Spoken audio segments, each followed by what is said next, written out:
Syederalun jembatan gantung yang menghubungkan antara desa Kabukila, Kecamatan Senagan Timur, Kabupaten Nagan Raya, hingga kini putus total setelah diterjang banjir besar sejak tahun 2012 lalu. Akibatnya masyarakat yang selama ini memiliki perkebunan terpaksa mencari jalan alternatif setelah abutmen jembatan ini rusak parah akibat hantaman air. Memang kena longsor atau apa? Air ya, air sungai ya. Nah selama ini menghubungkan kemana jembatan gantung ini, Pak?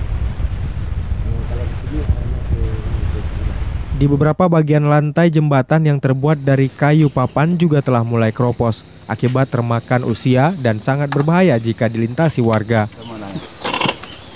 Ini kadang-kadang boleh. Dengan gara-gara putus ini, ekonomi kami sangat menurun. Karena kebun karet kami di atas tu, di atas gunung, 150 hektar.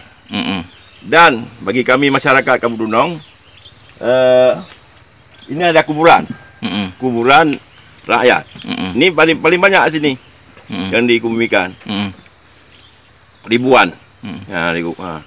Maka kami sangat prihatin terhadap ini keadaan kami ini. Kadang waktu membawa mayat, kadang-kadang mau bekerja, kadang-kadang banyak air. Nggak bisa. Itu ekonomi kami. Dari Sukamakmur, Dedi Iskandar, Serambi On TV.